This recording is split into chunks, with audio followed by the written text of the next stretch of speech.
Hey guys, Warsaw here, and today we're going to be doing a Blood Death Knight guide, at least an updated one. Mine's kind of old, and all of that. We're going to be talking about stats, talent builds, rotation, all that good stuff, add-ons. We're going to be doing it all, right? Hopefully I can get this out before the 8-hour maintenance so people can watch and update while they go into the new patch with new goodies and all that good jazz. One thing, there's a theme here. There's two themes here in this guide that I like to get over, is that I only do Mythic plus pugging, and I only play Asperger. So with those two aside, don't look for this guide for rating, and don't look for this guide for sailing because I ain't no jack shit. The other theme is that going along with this, everyone wants a cut and dry build. And there are some cut and dry builds you can just go along. But the main theme is experiment. Try things for yourself and see if you like them. I've had countless people tell me, and I've discovered myself, we have cool people on our Discord, that you just want to try certain things. You just want to try this. I'm doing this and that. Just like right now, I'm dicking around with Blood Feast and Osmosis. Now that ain't no meta pick, but I'm just dicking around with it just to see how it works, see how I feel with it. And that's what you should do as we go into the guide and as you explore and playing Blood Death Knight, right? So let's talk about stats real quick. We got, for Asbringer, it's pretty simple. Crit, mastery, verse. Crit because of our parry. With Dancing Rune, we get an extra 20%. Parry's pretty good this season on top of our first Apex talent, which every time we parry an attack, parrying an attack has a chance to make your next hard strike cost no runes and deal 150% increased damage. That procs a shit ton. So again, you're running low haste. Your ready can auto generate bone shields with fucking Reaper's Mark, right? Then you can just get free heart strikes and they cost no runes and they do more damage. Works out pretty well. For mastery, of course, you get the physical absorb shield. You know, the absorb shield is great, and verse is always really good because it's an all-around, increases our damage and healing, which we both need, and it decreases our damage taken, which is what what we fucking need. Here's the thing though, with the stats, is find out. Now some people will ask, how do I know what is enough? What is too much? What is not? This is where you have to experiment with. And when you go to like Merc.io, you'll see some of the top DKs. All of them have varying stats a little bit. Some run a little bit more verse, some run more haste like Yoda, or someone runs a lot of crit. You just have to balance them the best you possibly can, but you should test what you like more. Do you feel better with more mastery? Do you feel better with more verse? Do you feel, with your comp, like let's say you're running with your buddies, your 3.2k, I mean, like does crit feel better with your comp or more mastery? You just have to experiment with these things and try them out for, just like right now I'm trying more mastery to see how it feels. I got this shitty trinket that I dislike, but it gives me 104 mastery. I switched my 2 crafted to crit mastery, you know what I mean? So we're just trying a little bit out just to see what it's like, to see how I feel, all that jazz, right? It's all about experimentation because this is a fucking video game, and just try it out, right? So now we're going to get into talents here, and this is what I think is these quote-unquote standard build for like high DKs. You can go on Merc.io and look, but this is what people will tell you to generally run in terms of just your default build, right? You got Asphyxiate, you're going to avoid Leech. You could put a talent point into Subdued Grasp from like Cold Thirst. You could get rid of Death Notes if you want. This is good really high, so you don't have to, hoard 30 runic power to res your retarded mage. Stuff like that. I even saw a top Chinese DK run Death Pact. There's a lot of weird stuff you could do. Again, experiment with what you want. Actually, this is wrong. Well, they would most likely take Wraithwalk. Please, for the love of God, take Wraithwalk and all that jazz. Lifeblood is still a shit fucking talent, so you could maybe put that somewhere else if you wanted. I mean, it does like no healing. A lot of people go Boiling Point because you do get some free hemostasis. You're always going to want hemostasis. Again, also, since you're going higher, you want Foul Bulwark and the improved Vamp Blood. Again, you can switch around some of these talents for whatever you choose or whatever you want to deal with, but this is like a standard. So we're going to talk about my build and what I like to do, and I just some thought processes through my choices. So for the Death Knight side, of course, we're always going to go Wraithwalk. It sucks that both of these are in this node alone. That's ass because Death Knight, again, can't go anywhere because we're in a wheelchair. You could get rid of Cold Thirst here and put into Subduing Grasp if you want to get that extra stuff. Just so you know, with Subduing Grasp, you can Death Grip some mobs that cannot be Death Gripped, and you'll actually get the reduced damage. So just a tip there.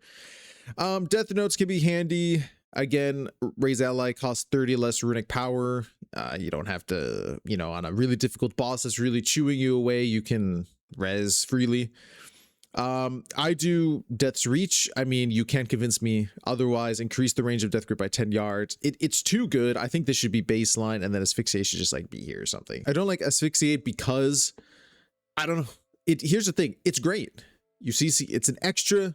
What is it? Fucking stunning them for 5 seconds. A 5-second CC. There's nothing wrong with it. It is not a bad talent. It is probably the best talent. But I am just autistic, and I like the extra reach. Hate me on it. I'm never changing it. I don't give a fuck. Right? This is, I'll die on this hill.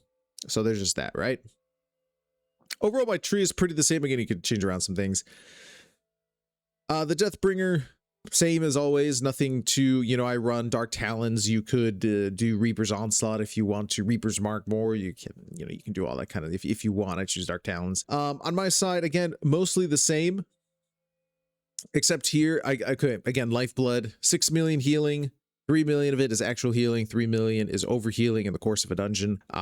It's ass. I don't like it. I wish these two were switched around so I'd get the free point, but here we are. I really like Bloody Reflections. It does ass damage. Don't ever look at the damage for this. I just like that instead of, so usually our mastery is 50% of our health. This makes it 65. So yeah, I like it. Extra blood shield is just fucking it. It's just it. With Bloodied Blade, you can dick around and put it somewhere else. If you want, you could put it in Boiling Point. Obviously, Boiling Point's really good. Because it will give you hemostasis stacks, the echoing blood boil and stuff. And also with our tier set, whoops. Also with our tier set with you know, free blood boils have a chance to, you know, increase blood boil damage, blah blah blah. You get the whole thing. That could be good as well. I did that. Fuck, I'll just take Bloody Blade. That's what I do. That's what I do. Fuck, I'll take some kind of Bloody Blade. Now, like again, before I was dicking around with Blood Feast and Osmosis, and I kind of like it, but we'll see. But like I said, I wouldn't officially tell someone outright to go it. But I would think this is a good build, and that's what I run with personally. So we're going to talk about crafting and embellishments. Most embellishments are negligible and they don't really matter to a certain extent. It would depend on if you're gearing right now a new Blood Death Knight. You're probably auto good at craft if you can get it is a myth weapon. Kind of obvious you want to craft a myth weapon. Unless you do a 10 and then you get an Avalta myth weapon, then you can just use that myth weapon and not craft one. But you want this one, and I think it's like Sigil of the Hunt or something like that, and you could read the things there. You just want to craft your two-hander. I'm using another embellishment here, so it doesn't matter where you place the embellishment to a certain extent, like the next crafted piece. You could put it in wrist or whatever. I needed a belt, so that's where I put it. And I'm just using the, I forget what this one's called, shit.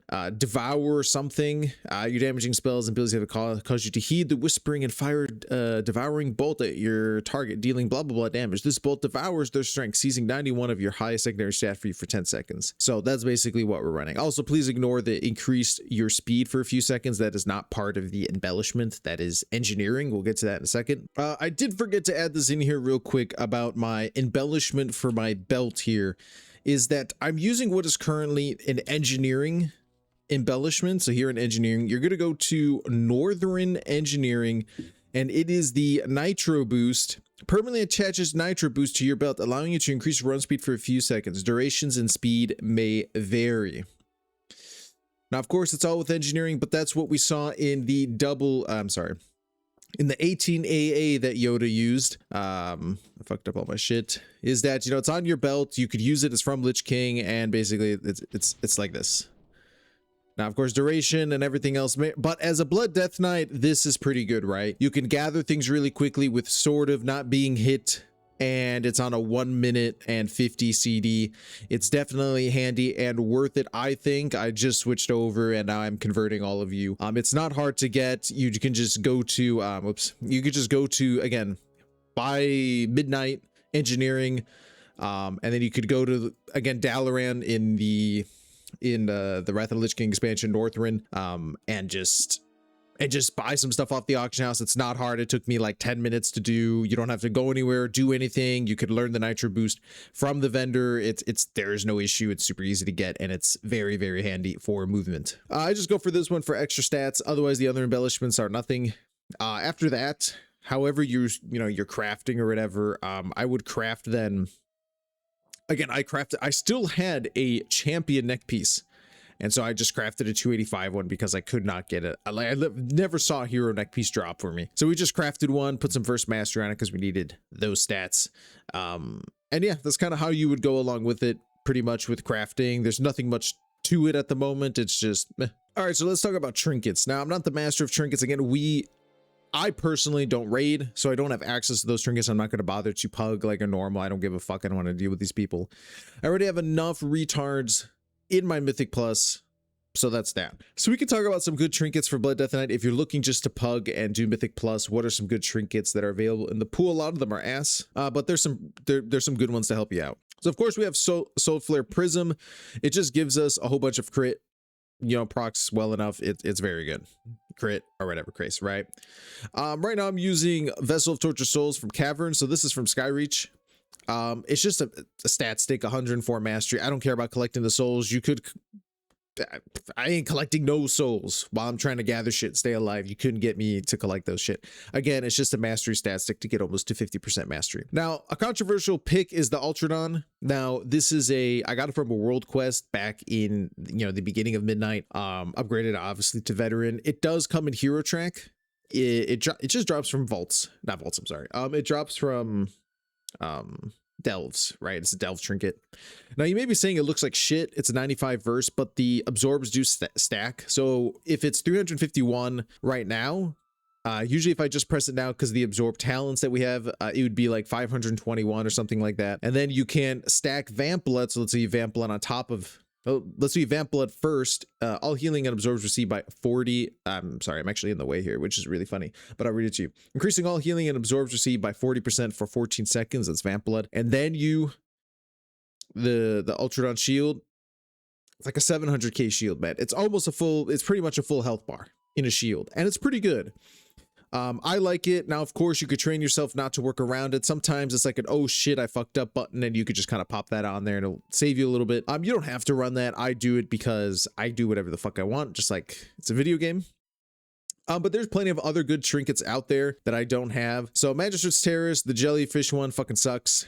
Caverns, this is again the Tortured Soul one. Nexus Point, fuck Mark of Light, it's ass. Windrunner Spire, Heart of the Wind is a very good trinket, but if you're running Saline, because it procs the haste, and actually I think it procs fairly often, I believe. So this is a good Saline trinket if you're looking for one. If you were running Saline, I would probably run Heart of the Wind and then maybe Solar Flare Prism. Actually, if you run Saline, then maybe even like Vessel Torture for the mastery, but whatever's.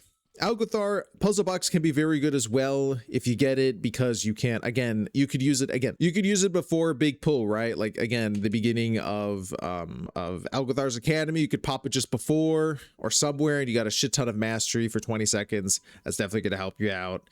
Yeah, it's just good. This one is the most dog shit one. I don't know how they think that this trinket should be here. I have no idea. I have no idea about the fucking trinket at all. Pit, this one could be okay. Again, it's an absorb. And then as you're running, you know, again, it's an absorb, people hit you, and then it does some like plague damage, so you can get some aggro that way, but like it's all right. It's just another absorb trinket. Siege, what is this one? It's shit. And then Skyreach. So there's the Soul Core Igniter. So overall, you would think that this would be good. I've tested it a little bit in like an M0 just to see how it would work out, and it does not work out how I think it's intended. So someone should correct me if I'm wrong. So again, ignite the solar core within you for 15 seconds, forming a radiant shield that absorbs 50% of incoming damage up to 109. Gain up to 333 versatility for 10 seconds if the shield expires based on its remaining power. So here's the thing. You have to have shield remaining for the verse to pop up. And in high M+, that shield is gone. The shield is gone like a Mexican with an ice agent, right? It is gone. This is the problem, that I don't think this trinket is very good. It's deceptive because the shield, it's again, remember, gain verse for 10 seconds if the shield expires, meaning you have the shield on you, not that it was removed by not having any more absorb. Because basically I just walked into a Mythic 0, gathered mobs, placed this on myself, and I had my stat ready, you know, looking, and nothing changed. So you need to have the shield remaining to get the verse. So that's why I'm not a fan of that trinket. If I'm wrong about it, I don't know, but that's what I think. That's what I've tested and all of that. So there's not much choice here. I mean, in essence, you could always go with, again, try to get Algothar's box. Go Solar Flare Prism, you have mastery on demand on big pulls, and then you have crit on the side. You could try to do, like, again, a mastery stick, or you want to do more shield. You can do a lot of stuff. Again, try to get these trinkets, experiment, see which one you find the best that suits your play style and for what you're doing and all that jazz. So we're going to talk about add-ons now. Now, there's not many that I use. I will put all the links to my add-ons in the description below, again, for you to download them. Of course, I did not create any of them. We're just using whatever. So add-ons first, Bug Grapper and Bug Sack. Those are just in case you're using an old add-on that the error doesn't pop up and it goes into your, it just says like, yeah, just puts it in the general chat here. Angry Keystones, you'll see me use whenever I'm in a Mythic Plus. It will tell you, it will tell you like, oh, this is going to be, you're going to time it. You're going to be a triple upgrade or a double upgrade, stuff like that. Also, when you click on the little orb to put your key, will auto do it for you. Keystone loot. This is pretty good if you're just starting to do any kind of Mythic Plus and you want to track things better. So it'll do like this. So you could just pick your class, whatever, and then you just go to head. And it has all of the dungeons and then all of where head slot you can loot from, and you could decide which one you want and then favorite it, right? So I'll just favorite a couple or whatever, you know, I'll just do this, right? Right, we'll just do this. And then if you go back to favorites, now you get to see, well, I clicked all fucking seat, but now you can be like, oh, wow, I really want to run seat. I could see all the, you know, it's just one collective place to see all of the loot that you want. You could kind of select some other shit too here, but it's pretty good. It's pretty good if you're just starting and you want to be more focused about it. Simple item level. I think this is the one that tells you this. Like it has the item level set here, like what people's item level are here as well. So you don't have to hover over your mouse and see what their actual item level is. I do get a lot of questions about this, the group finder flags. It is based, I'll show you it right now. So let's say we're going to go into group finder. We want to go to the Mythic Plus dungeons and bam, you see the flags next to everyone. You know, I don't even have to look at the server that he's Mexican. We have an Oceanic person here from Frostmourne. We have an American, says Central. You know, you could see all the different types of flags. Well, there's only a couple because, you know, but you could just see like, oh, I'm going to join a Frostmourne group. You'd be more aware of that. And it does work when you're hosting your own key. Their names will be next to a flag, like mine will be American, or if someone's from Frostmourne, again, it would be an Australian flag or a Brazilian one, you know, and all that kind of jazz. So it's really good to avoid those if you want to avoid ping. Details, of course, that's about it. You know, detail, it's just the damage. You could use the Blizzard in-game damage meter because details can't do anything that the in-game damage meter can't. It's just for me because the damage meters can be resized, so I could have interrupts on there as well. I Remember You is probably one of the greatest add-ons in the history of add-ons. Metro may do a spreadsheet about his dungeons. I do a spreadsheet about people. Basically what you do is you could right click on someone's name or on their portrait, or if they're in your group, you could right click them and you can click remember them. They'll be right here. I think I can do it here actually. Like you can even do it through a group. So let's say I don't like this guy. I could do remember, and then we can give a happy smiley face and then write what it's like. So we're going to say cool just to show. And then you'll see these little things. So you'll know, and then there's our note at the bottom. It says cool. So let's say if he was to join our group, a message will pop up and make a little noise and be like, the person's name, it'll just say cool. So now you'll be able to know. So again, of course you're going to ignore the shitters, right? You're going to ignore people who are trolling or whatever the case, or verbally abusive. But let's say someone's just bad or not that great and you just leave, right? Or something. You could at least remember them so you don't have to go to them later. Again, the higher you go, the smaller the pool, so to speak. And there's just some people that somehow magically get there and you just want to remember them so you don't. Yeah. So this is mine. You can take a look at it real quick and laugh at all of the fucking shit that I've said about some of these people. We got some great people in here and some really retarded people. You can't individually add someone. So let's say, for instance, you can't right click them. You could add this little plus button, type in their name. Hopefully, you know their server, and then you can add them like that. Remember, I Remember You is the greatest add-on to ever exist in this game. Mini CC here is probably one of the better add-ons, but right now okay, here's the thing with Mini CC. In my videos, you'll see people's names and then their CDs on the left. That is the add-on Mini CC. But since the update that's going to come this Tuesday, hopefully this is posted Tuesday of whatever patch 12.1, whatever the fuck it is, 0.1, its accuracy will be really shit. So I don't know how much this is worth. Even before then, I was doing something with Max and he randomly died and I laughed at him because he had blur up and he said he didn't. So it's not that accurate. You have to take it with a huge grain of salt. Obviously we have Mythic Dungeon tools, right? As a tank, you should have Mythic Dungeon tools so you can create routes. You can right click on mobs and see what they do. right? So you know what's going on and all that jazz. This is a no-brainer. You need it. It's great. I wish Blizzard would incorporate something like this into WoW. And then let's say I had this. Let's say this is my official route for Skyreach, which it is.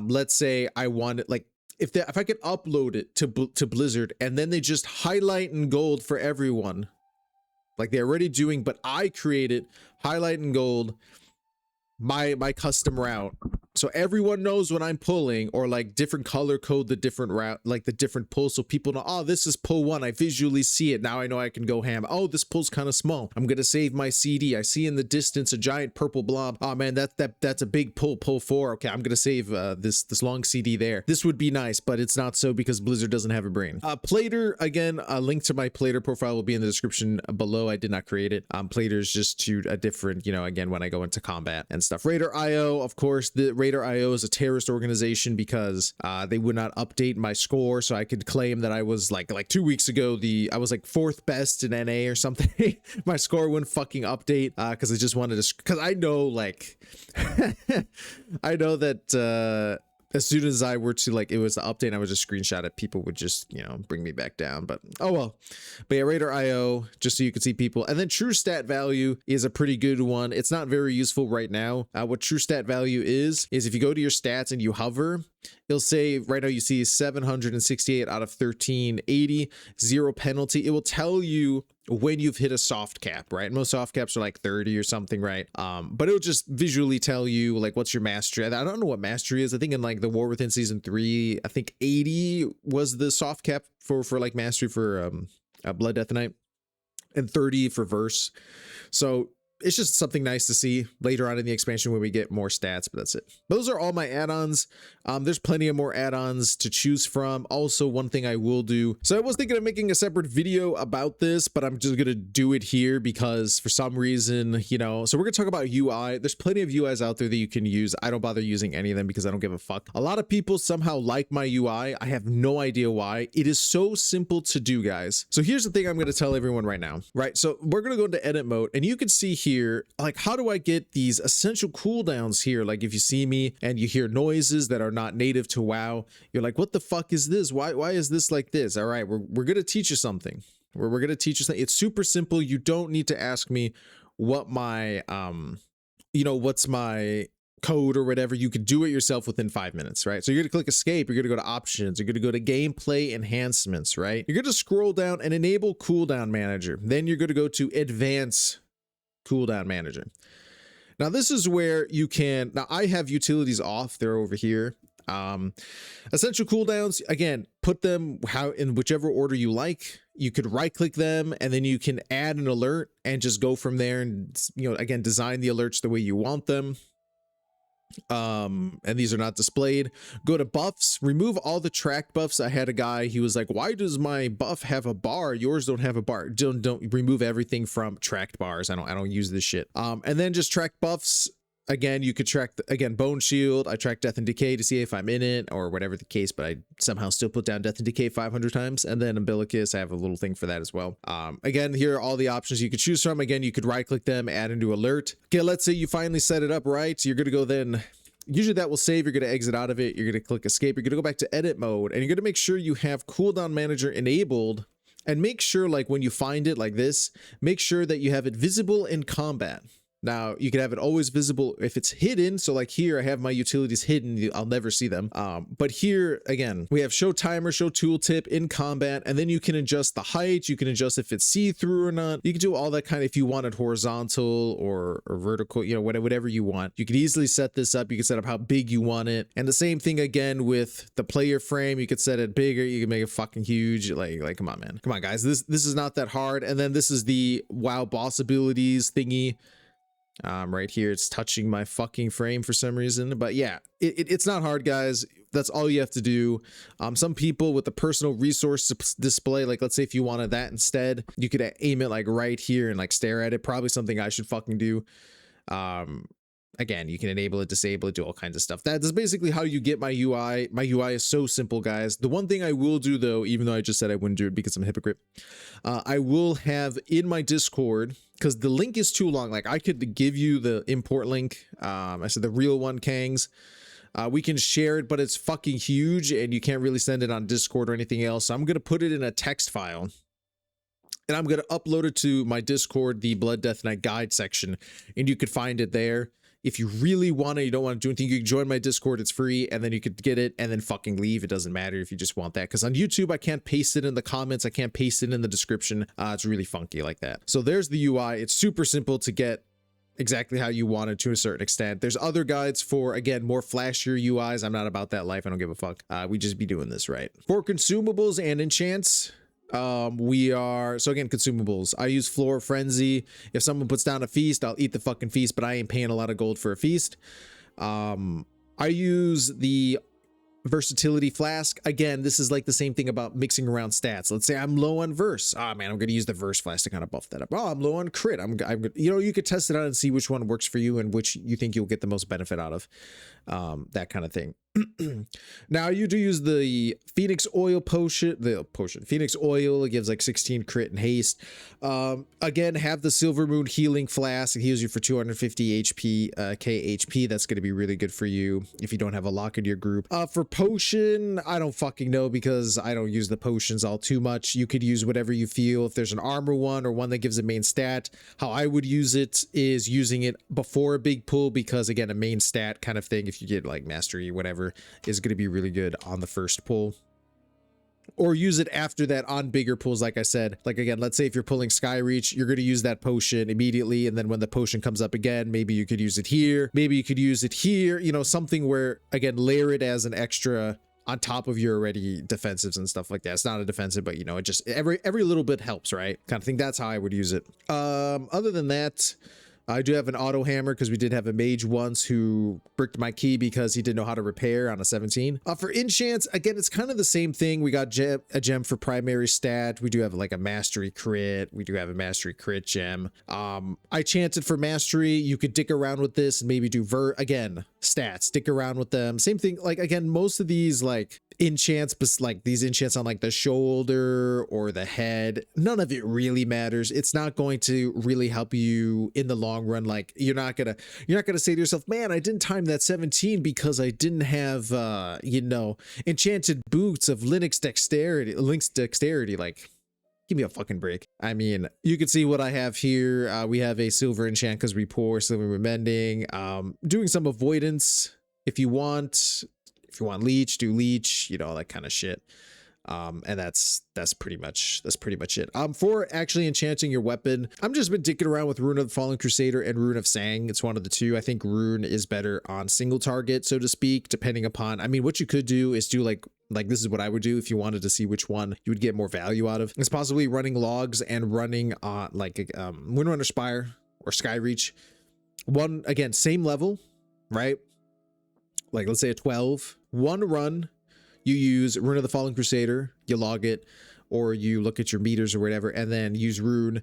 And again, it's based on, you know, you could take a look at that. Oh man, Rune was really good in this dungeon, but Sang is better in this dungeon. You know, you could change it up. Yeah, and all that jazz. I think the tards over at Wowhead claim that Rune of the Fallen Crusader is better in AoE, but Sang is better in single target. Makes sense, I guess, to a certain extent. But then again, just test it out yourself. You feel it out.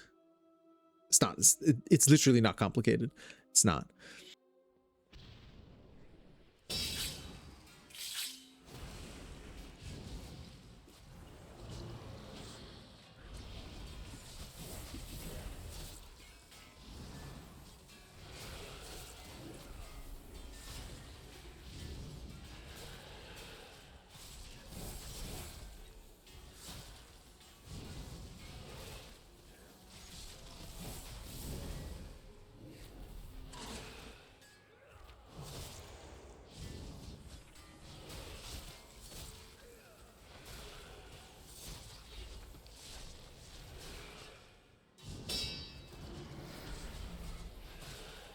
All right, so now we're going to review what we just did. Again, I would like to reiterate this for the masses.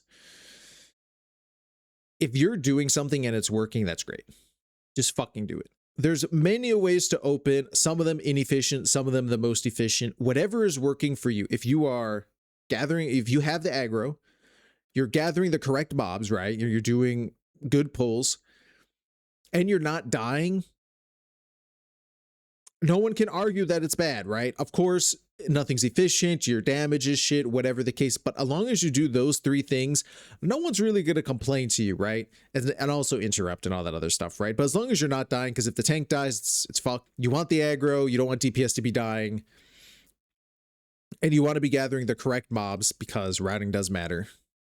You're fine, right? We can nitpick about, oh, you're doing this, you should have done this a microsecond later. Like, do what you feel comfortable with, go into Mythic Zeros and test what you want done. All right, and just how you want to do it. You need to visualize it. You need to go in here and see it. I'm a seer to believe kind of person. That doesn't make any sense. It's just what you got to do, right? So let's continue on with the pull here. Again, I'm going to run through and I'm going to Blood Boil. Now, you could have Reaper's Marked, you could have Death's Caress. I'm going through 2 mobs. Maybe you don't need to go as ham. They don't have that much damage. It does depend on the dungeon. Caverns, on the other hand, is fucking cancer. Same thing with AA first pull. Even like doing Nexus first pull is kind of weird. There's a lot of weird things about this, but overall, again, Windrunner's pretty easy. You can just walk through. You could Dancing Rune Weapon this if you wanted to have it up, so you could start gathering, have some parry, whatever the case, right? You can Reaper's Mark, you can do whatever. Right now, we're just going to Blood Boil. We don't have to worry about the Bone Shield charges just yet, kind of thing. We're going to run through with the Nitro Boost Blood Boil. We're going to Reaper's Mark this motherfucker, and technically you didn't have to. You could have maybe even Death's Caress, could even Dancing Rune Weapon here, right? You see that there's choices, right? It all depends on the difficulty, how you feel, and how confident you are in your ability to not die, right? Could even almost like Icebound here too, to do a lot. There's a lot of options, right? We're going to run through. This is something that I saw and I kind of criticized myself in my head, is that in this situation, what I guess it could have done is Death's Caress, Dancing Rune Weapon, and then pulled this bitch here, and then, you know, done my whole rotation to kind of bring it more this way. That could have worked too. Here, of course, you know, I Dancing Rune Weapon, I automatically aggro, I'm going to Blood Boil. You can see me ready to press Blood Boil. I do apologize for this big bar here, but you can at least see through it. And then I'm going to Death Grip her. The Groundskeeper is going to come to me because I'm so hot with my shiny forehead, you know, and all that kind of stuff. And that's how we're going to do the pull. I could have used my shell for extra shielding. Again, in a higher level, this would hurt. Again, Mythic Zeros don't. I wish there was a way that we could just pretend amp the level so I could train. You could just train on gathering these pulls, like something in game where you could just be by yourself, have the scaling, and just go from there instead of bricking the fucking key every time. You know what I mean? But, you know, other than that, you know, you can go through like prioritize kind of stuff. Oh yeah, I forgot. So sometimes when I'm gathering, I like to Icebound Fortitude.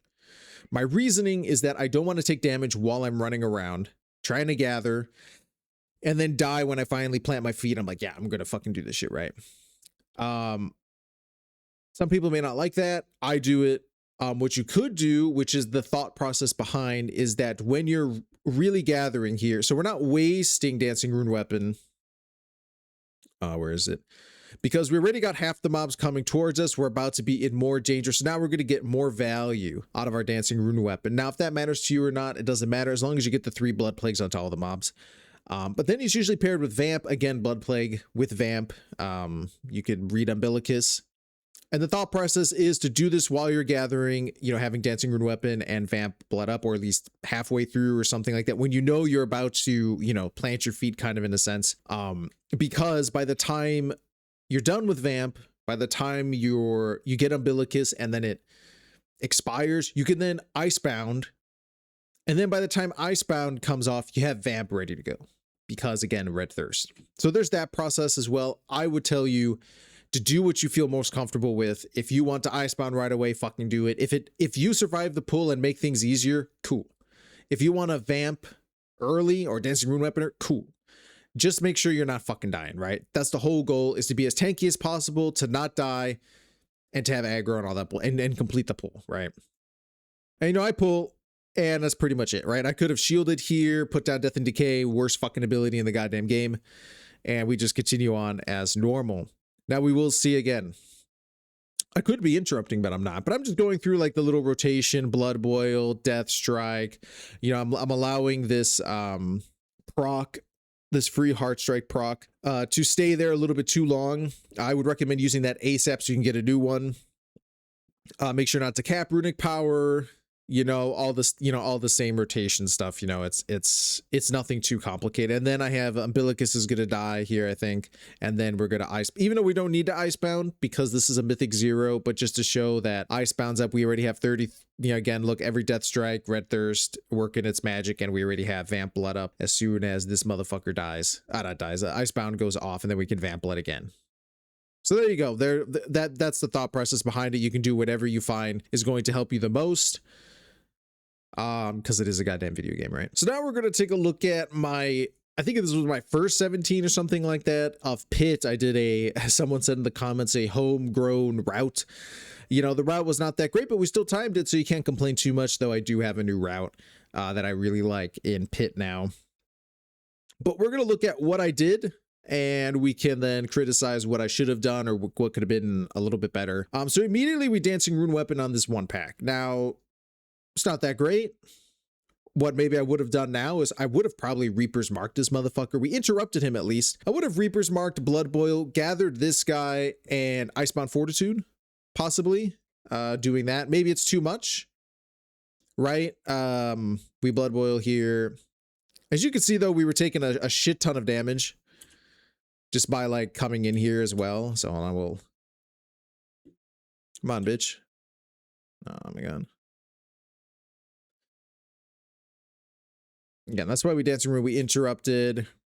We got a Scythe, gonna grab some aggro, Blood Boil. Again, we took a shit ton of damage. That's why you see I used my Shell and my Icebound. Again, we probably could have shelled here, Reaper's marked Blood Boil, walked into him, gathered this more. We could have Vamp Blood here. We do have some runic power. We could have Vamp Blood. We could have saved Dancing Rune Weapon and Dancing Rune Weapon him. Since this is the major pack that we want to deal with, we could have done that as well. And planted a Death and Decay, something of that nature, which we do. I usually go this route now. I go here, so I would have grabbed more, but since I'm going my right route, again, my homegrown beta route, this is, you know, I didn't grab that much, but overall, we could see, again, the opener, this doesn't really matter too much. Like you saw, I used Dancing Rune Weapon way too early if you wanted to consider that. I mean, we did get the Blood Plague, all the Blood Plagues on everyone, which is pretty critical because we did use Vamp Blood, and we're going to get the big Umbilicus and all of that. Usually I am always dazed and confused for so long. It's not true. I popped my AMS a little bit too early, but we still have 2 seconds left because we do have the Frostbane Slash. So again, this is some dungeon knowledge that you know that this slash is going to happen. This is minus 20 armor or something. It does stack. This reduces our HP. These are debuffs from some of these mobs. So queuing, I call it queuing because it's just easy because my AMS is always on queue. But our AMS here will stop the application of Frostbane Slash, and they don't stack, but they refresh. So if you have like 2 of them, you're gonna take a lot of fucking damage. And along again with the armor, the 100%, the Frostbane Slash gives 100% frost damage taken or some shit like that, and it's just horrible to have stacked. So it's always good to have that up. So now you could complain that since now I don't have, you know, Icebound up, that, you know, I'm kind of weak, or, you know, I don't have anything else. And that's very true as well. One thing I would like to note that I should have maybe noted in the beginning of the video, but we'll just hope so, is that when you have Vamp Blood up, that's why I'm not, actually it's not here, but now I am tracking it, is you should track Umbilicus to know when it falls off, because you want, the Umbilicus is a huge shield. That's why we want Dancing Rune Weapon. That's why we want the Blood Plague and all of that, all the Blood Plagues. But when it falls off, you want to make sure your runic bar is full, because now you're going to be taking a shit ton of damage, and you just want to prepare yourself for taking that damage, and all of that. So again, we fucked up majorly a little bit in some of these instances, but again, I'm cruising. You know, I have full runic power. I don't even have Icebound up. It's not that big of a deal. It could be a little bit different if we were gathering some other stuff here. We are under Lust, and I have Vamp Blood up again. And so it's just, again, you could, again, this just proves that you can do almost whatever you want in of a sense in an opener, as long as you complete the 3, right? You don't die, you have aggro, and you gather the correct mobs, and you understand like some of the mechanics. I said we avoid the queue. Even right now, we have 5 stacks of this. We could just walk away. We could Death and Decay for the slow, and then do fucking Blinding Sleet. I always want to say cold and cold. CC them, walk away, let it fall off. You know, you can do all that kind of shit. Could use again, we could use Vamp Blood here, but I think mostly everyone's gonna die, so I'm gonna save it for the next pack. But yeah, that's basically the DK opener in of itself. It's not too hard. Again, like just like with Caverns, you can open up with Icebound, Blood Boil, and then Death and Decay, right? You could do something like that. Do your Gather, whichever way you're going, and Dancing Rune Weapon, Vamp, and then, you know, go through your whole fucking cycle like a woman kind of thing. There's not much to it in that sense. The only thing, one other tip that I would give for Blood Death Knights in general is that while the first pull is hard and you should master it and do the thing that you do whatever that helps you, make sure that you're preparing for the next pull, right? This is where repetition comes in, where that's why they don't change the dungeons that much. You know, it's just once a season, right? But like, I already know my Sky Reach, right? I know that I'm going to do this big pull. Maybe I should have some Vamp for this pull. I know I'm going to need Dancing Rune Weapon for this pull. Like, it'll be up. I'm not going to waste it here, right? There's little things that, you know, running the same routes over and over, you know, like, man, this fucking hurts. Like these two fucking hurt. I know that I'm going to Dancing Rune Weapon these assholes and, you know, and just prepare. Like, this is pretty coasting, right? There's not too much damage. There's not too much to fear here. There's a little bit fear here, but mostly people kill them, CC them because they know that they, you know, that kind of stuff. And then it's all the way up to here is fucking, you know, like it's like going on a date with a hot chick. You know, you just have to be careful. Again, knowledge, you know, that sheer, oh fuck, it's not this guy. Is it this guy? Yeah, it's this guy. That, you know, you could AMS sheer, which totally nullifies everything in the sense that this is what this fucking asshole does. You could do it once, but then you pull them into here. You got to be careful of, well, the Blinding Light for damn sure, but also you have to be careful of these Fury Talons that you stack, and they stack really bad. So that's why you have to CC, walk away, or if you're a dwarf, you can get rid of the bleeds and so forth. But again, it's just about knowledge, repetition, and knowing what the next pact is and preparing for the next pact, making sure you have runic power. So while you're walking, you can death strike, or when you plan, or whatever the case, right? Just like this pull here is not too bad. You just, again, it's just all about knowledge and just doing it over and over and over again until you understand what each pack needs, like what CD would be best benefiting you and all that kind of crap. But that's going to be the end for my guide, guys. I want to thank you all for joining me. Hopefully I refreshed your memory or can help anyone. You guys can join my Discord and ask me any kind of personal questions that you want, that you need help with your DK. There's plenty of other people there that can help you as well. Please, if you have any questions, go into the comments. If I missed something or got something incorrect, you could tell me down in the comments below. If anything changes with the upcoming patch or something new, I'll probably add a pinned comment to it or anything else. Also, I'd like to note that in the description is going to be your friend. I'll have links to the different builds. I'll have the link to all of the add-ons. I'll have a link to, again, my Discord. I also have a link to my Plater. And wait, there was another link I was going to add. Oh, and there was going to be all of the macros. There are macros. I didn't touch on this, but all the available macros that are available to us or whatever, you know, like a mouse over death grip or mouse over icebound and other shit, or like other crap will be in the description. You could easily copy and paste them and all that jazz. But anyways, guys, I want to thank you all for watching. Peace.